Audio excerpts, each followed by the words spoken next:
ఈరోజు కడప మహానాడు కార్యక్రమంలో సంతాప సభ తీర్మానము ఏర్పాటు చేయాలని గౌరవనీయులు పెద్దలు మన ముఖ్యమంత్రి నారా చంద్రబాబు నాయుడు గారు, లోకేష్ బాబు గారు, వేదిక ఉన్న పెద్దలందరికీ హృదయపూర్వక నమస్కారం తెలియజేస్తూ, ఈ తీర్మానం ప్రతి ఒక్కరికి తెలుసు.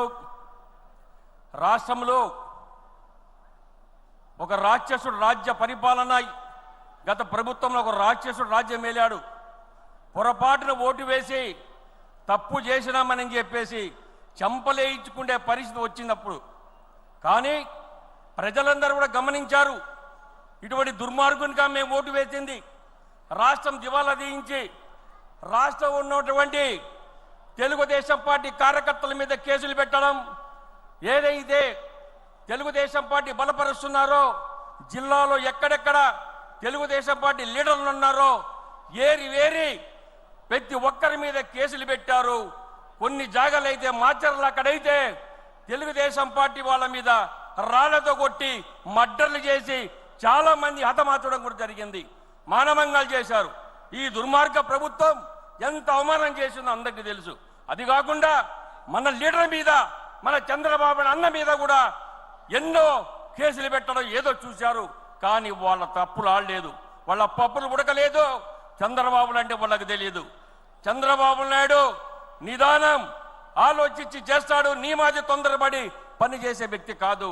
కార్యకర్తలు కాపాడుకోవడం ఎలా తెలుసునో, కార్యకర్తలు ఏ విధంగా కాపాడుకోవాలో మా నాయకుడు తెలుసు. మీలాంటి వారి దుర్మార్గులు ఈ రాష్ట్రంలో ఒక రాక్షసుడు రాజ్యం వెళ్ళాడంటే ప్రతి ఒక్కరు కూడా బాధపడినారు. నేను అడుగుతున్నా, అయ్యా జగన్మోహన్ రెడ్డి, మా తెలుగుదేశం పార్టీ కార్యకర్తలు ఏం తప్పు చేశారు? మా తెలుగుదేశం పార్టీ వాళ్ళు తెలుగుదేశం పార్టీ కాపాడనీక మళ్ళా చంద్రబాబు నాయుడు ముఖ్యమంత్రి చేసేదానికి మేమందరం కష్టపడి చేస్తున్నామా? అంతే తప్ప ఈరోజు మీరు మా మీద కక్ష సాధింపు చేయడం మంచి పద్ధతి అని అడిగిన వారిని అడిగినట్టుగా కేసులు పెట్టి చాలా ఇబ్బంది పెట్టారు. అన్న కోసం 2023-24 సంవత్సరాల్లో అదేవిధంగా ఈ సంతాప తీర్మానంలో మేము ఒకటి అడుగుతున్నాం, ఇంతమంది తెలుగుదేశం పార్టీ కార్యకర్తలను పొట్టబెట్టుకున్నటువంటి ఈ దుర్మార్గులందరికీ కూడా ఈరోజు ఈ సంతాప సభగా నేను అందరికీ ఒకటే విజ్ఞప్తి చేసేది, తెలుగుదేశం పార్టీ కార్యకర్తలు ఎంతో మంది చనిపోయిన సందర్భంగా వాళ్ళందరికీ ఎలా సంతాప సభ మనం తెలియజేయాలి, తప్పకుండా వాళ్ళకు నివాళులు అర్పించాలి. అదేవిధంగా రాష్ట్రంలో ఉన్నటువంటి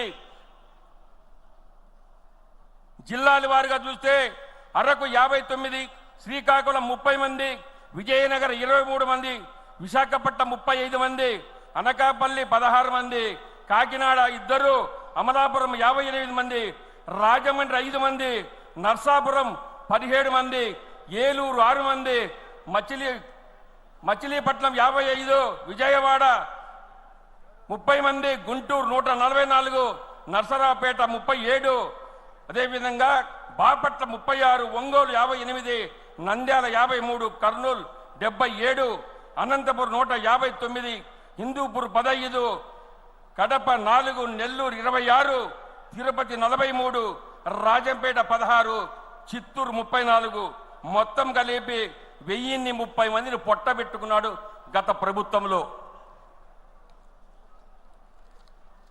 అదేవిధంగా జిల్లాల వారిగా ప్రముఖులు అనంతపురం జక్కిగుళ్ళ, అదేవిధంగా ముడుగుల రెడ్డి సత్యనారాయణ, నెల్లూరు మనోహర్ నాయుడు, పీరయ్య, అదేవిధంగా యలమంచలి భాస్కర్ రావు, రాయచోటి పాలకొండ రాయుడు, చంద్రగిరి నారా రామూర్తి నాయుడు, ఉరవకొండ వీరాంజనేయులు, అనంతపూర్ అర్బన్ జక్కిగుళ్ళ, గుర్జాల గుంటపల్లి నాగేశ్వరరావు, నసరాపేట ఆంజనేయులు చౌదరి, అదేవిధంగా Guntur east Karimulla, Guntur east Narasimharao, Bhimidi Shankarrao, Sarvepalli Ramesh, Mudugula K Demudu, Peddur Simhachalam,